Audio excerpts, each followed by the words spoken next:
No son simples piedras, son un pliego de cargos plantado ante nuestra civilización, tan orgullosa de sus grúas, sus láseres y sus computadoras. Ante nosotros se abre la escena de un crimen cometido contra las leyes de la física y de la lógica.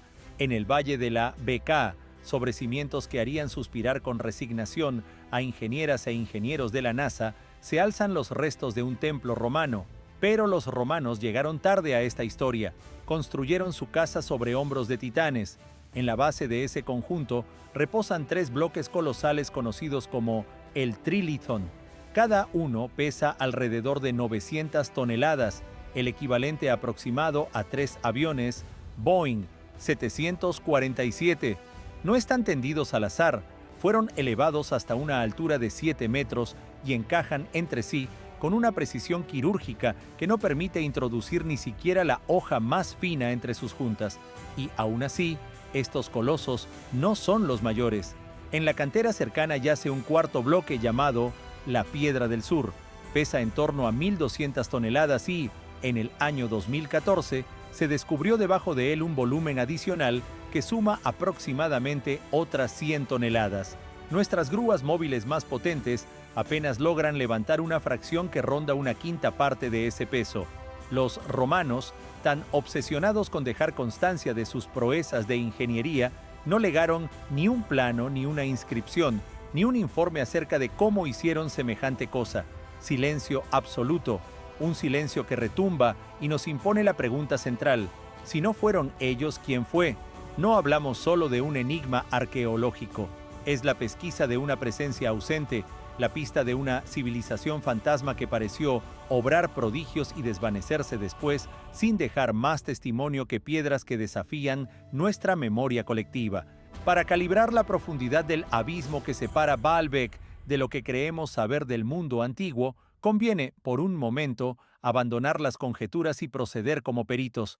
La evidencia principal es la piedra misma, su peso, su acabado, su geometría y su emplazamiento. Pensemos primero en magnitudes. Un bloque de construcción común que cualquiera podría comprar hoy pesa alrededor de 20 kilogramos. En la Gran Pirámide, un bloque medio alcanza unas 2,5 toneladas, comparable a un vehículo utilitario deportivo. Ya es un reto formidable.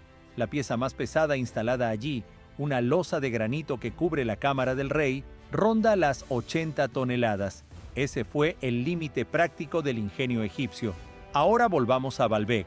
En la base del templo de Júpiter, tres bloques cuyo peso medio oscila entre 800 y 900 toneladas, es decir, alrededor de 10 veces más que la pieza más pesada de la Gran Pirámide, y no fueron dejados al pie del terreno.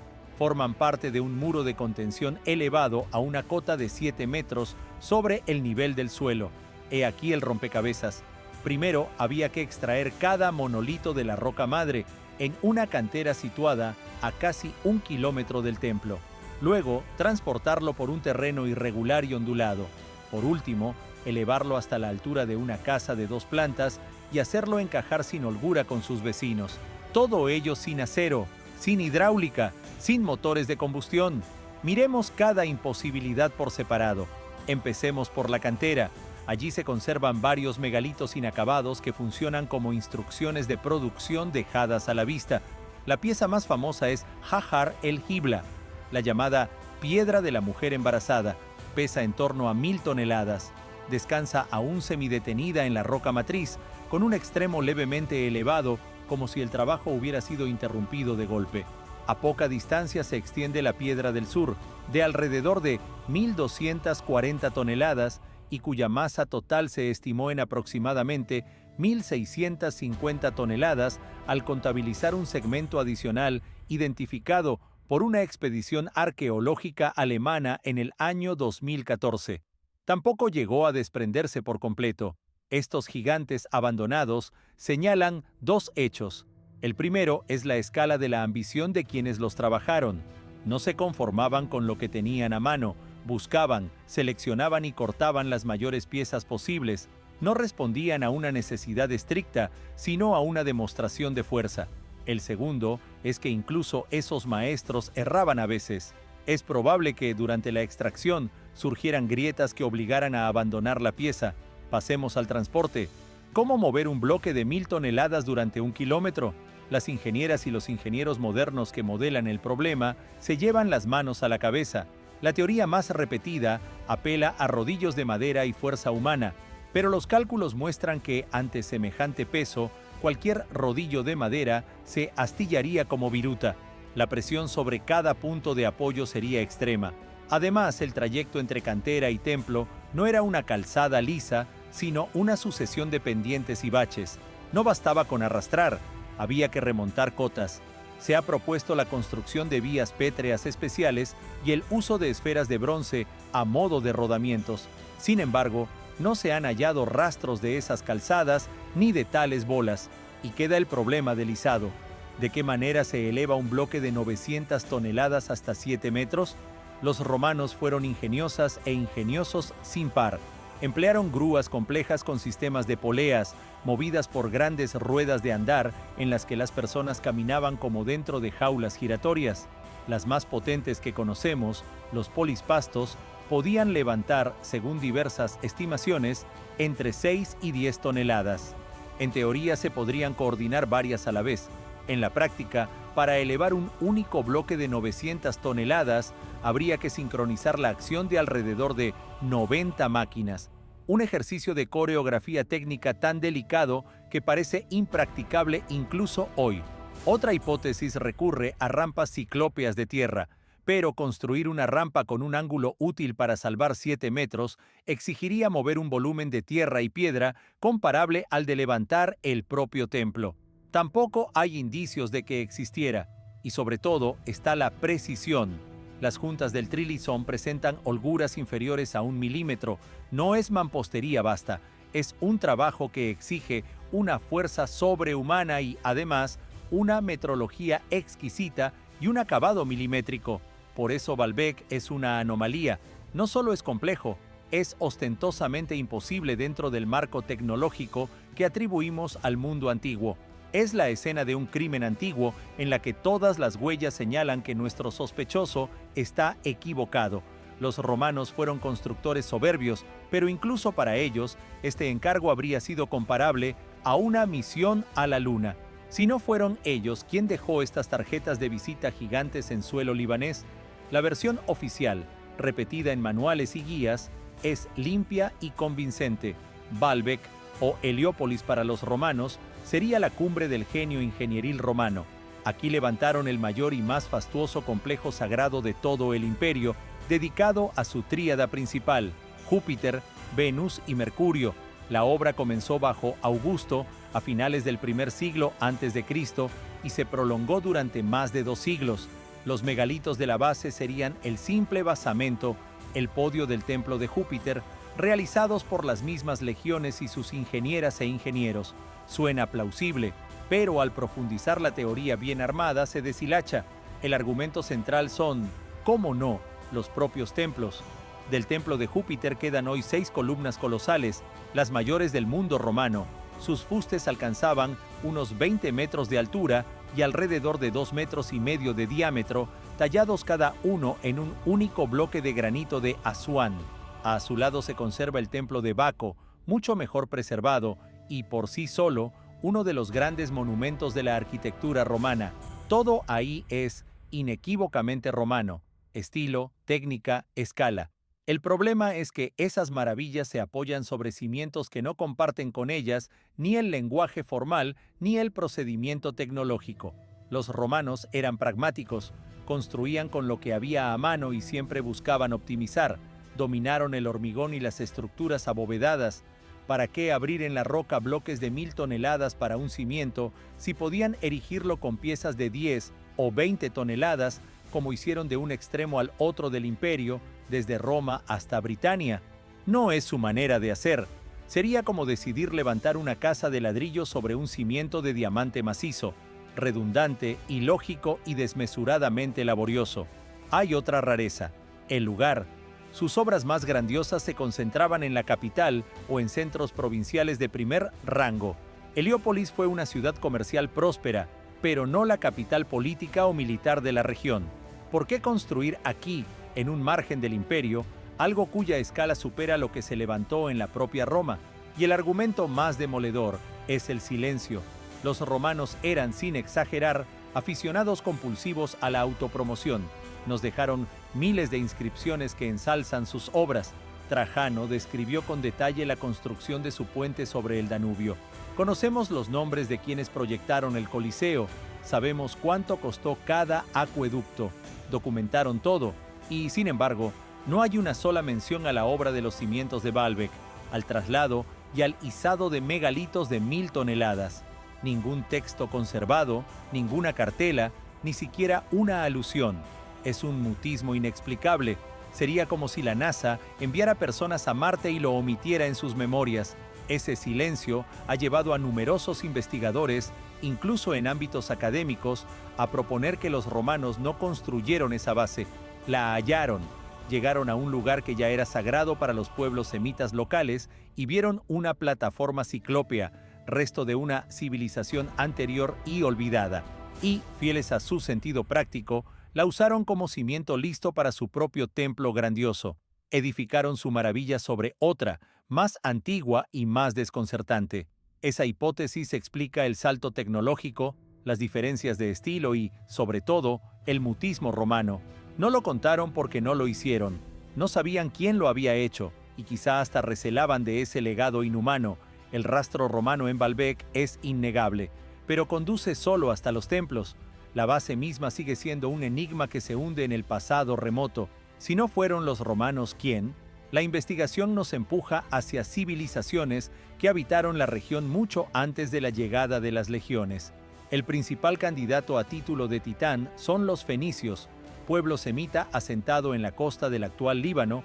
Fueron, desde el segundo milenio antes de Cristo, los grandes navegantes y comerciantes del Mediterráneo. Fundaron Cartago, comerciaron con Egipto y con Grecia, y es posible que llegaran hasta Britania. Además, eran constructores competentes. Sus ciudades de Tiro, Sidón y Biblos fueron plazas fortificadas poderosas. Y lo más relevante, Baalbek estaba en su territorio. El propio nombre remite a su deidad suprema, Baal, dios del cielo, del trueno y de la fertilidad. Este emplazamiento fue sagrado para los fenicios mucho antes de que los romanos instalaran aquí a su Júpiter.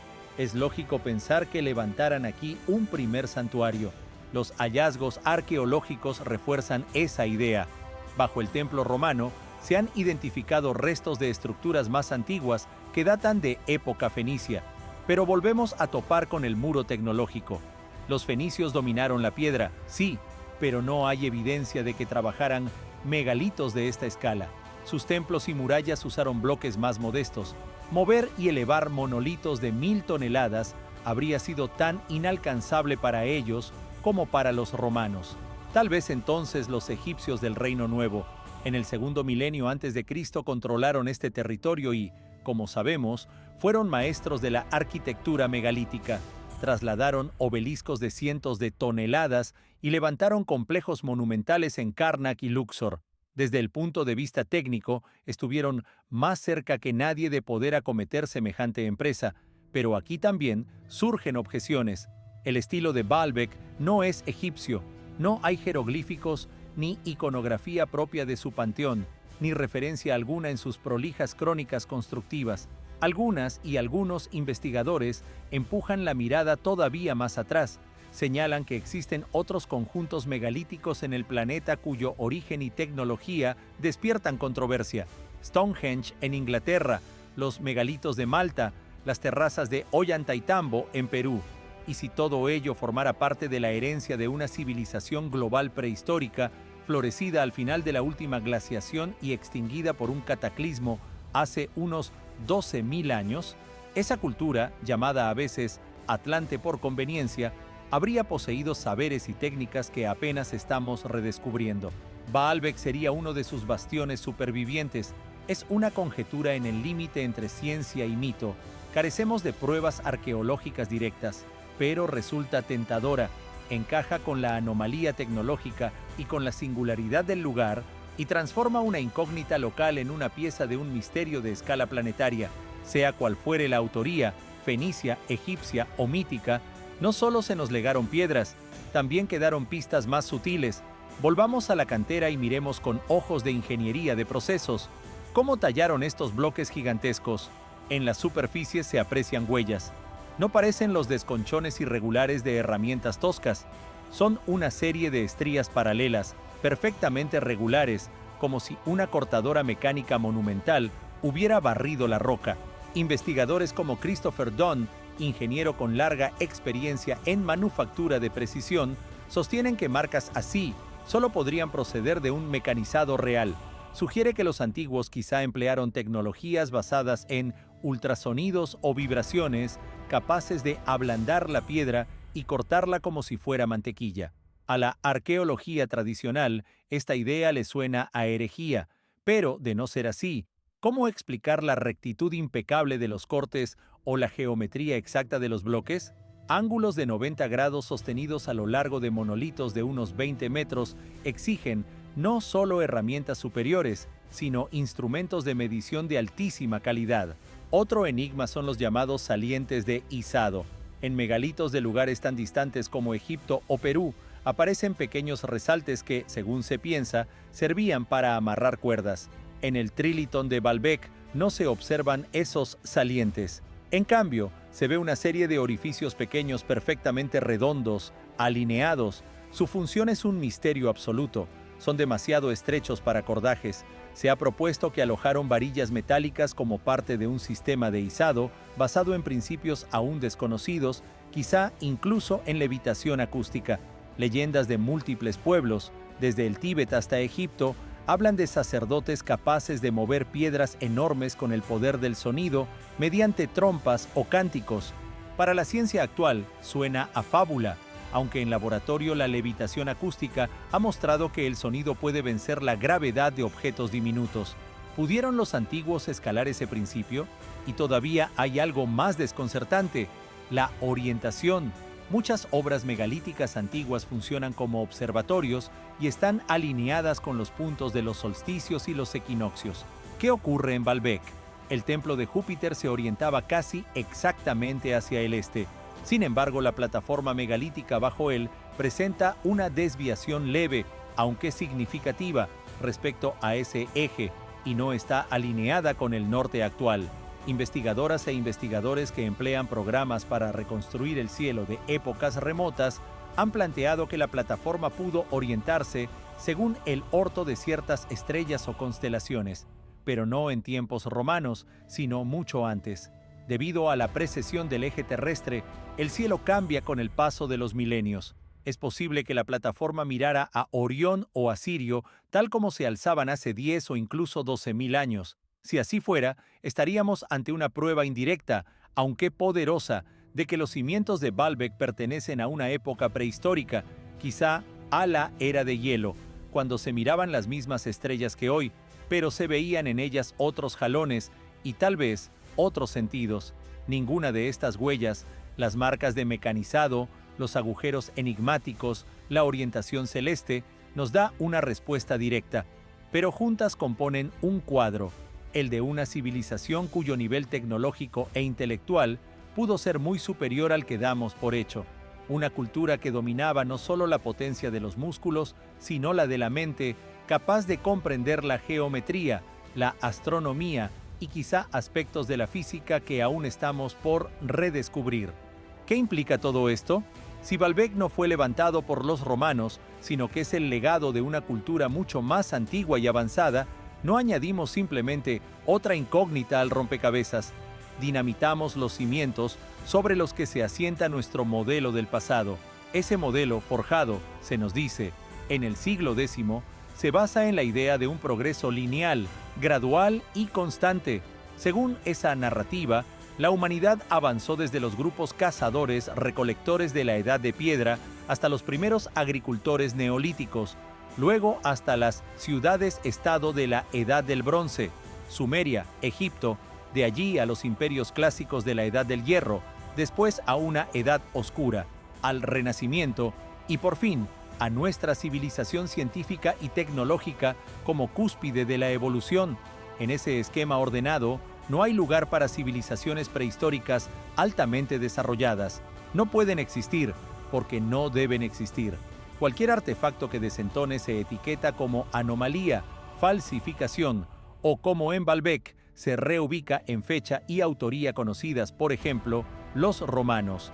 Pero Baalbek, junto con otros enclaves incómodos como Göbekli Tepe en Turquía, un complejo de templos levantado por manos muy antiguas, las estructuras sumergidas cerca de la isla Yonaguni en Japón o los megalitos de Pumapunku en Bolivia, con su talla de precisión casi de láser, gritan que esa línea recta es una ficción. Sugieren que la historia humana no fue una subida suave, sino una línea punteada, con cimas y abismos, con grandes alzamientos de civilizaciones de las que nada sabemos y con caídas catastróficas en las que pudieron perderse para siempre capas enteras de conocimientos y técnicas. Tal vez hubo otras humanidades y otras civilizaciones en este planeta que siguieron rutas distintas. Puede que no levantaran una civilización industrial global como la nuestra, pero alcanzaron alturas asombrosas en otros ámbitos: el trabajo de la piedra, la astronomía, la comprensión de la energía terrestre, el desarrollo de la conciencia, y después desaparecieron, sea por un cataclismo global, como el impacto de un cometa al final de la última glaciación, o por una degradación lenta. ¿Acaso nuestra civilización no sea la primera, sino solo la más reciente? Seríamos niñas y niños con amnesia, que caminan entre ruinas levantadas por antepasadas y antepasados grandes pero olvidados, convencidos ingenuamente de que somos los más sabios. Baalbek no es una adivinanza en piedra, es un desafío a nuestra soberbia. Nos obliga a repensar la noción misma de progreso. Nos fuerza a plantear la pregunta más inquietante de todas: si grandes civilizaciones pudieron borrarse sin dejar rastro, ¿qué nos garantiza que la nuestra no corra la misma suerte? A la sombra de las últimas 6 columnas del templo de Júpiter, el viento se cuela entre las ruinas y parece susurrar historias en una lengua que ya olvidamos. Nuestra pesquisa concluye, pero el misterio de Baalbek se adensa. Hemos puesto en duda la versión oficial, sin poder ofrecer una respuesta definitiva. Tal vez eso sea lo esencial, porque Baalbek no es un crucigrama a resolver, sino una pregunta eterna que cada generación debe hacerse de nuevo. Si alguna civilización olvidada tuvo realmente la tecnología para mover monolitos de alrededor de 1500 toneladas, ¿en qué consistía? ¿Se apoyaba en principios que nuestra ciencia aún no ha descubierto? ¿Qué otras obras dejarían, enterradas bajo las arenas o sumergidas en los océanos? ¿Por qué se perdió ese saber? ¿Fue una catástrofe súbita la que los borró del mapa, o una decisión deliberada de ocultar un conocimiento peligroso a descendientes indignos? Y la cuestión que nos queda resonando: si la historia no es lineal, si las grandes culturas emergen y se disuelven como olas, ¿en qué punto del ciclo estamos? ¿En la cresta o en el valle? Baalbek no es un montón de piedras, es un espejo. Al mirarlo vemos no solo un pasado enigmático, sino también un reflejo inquietante de nuestro futuro.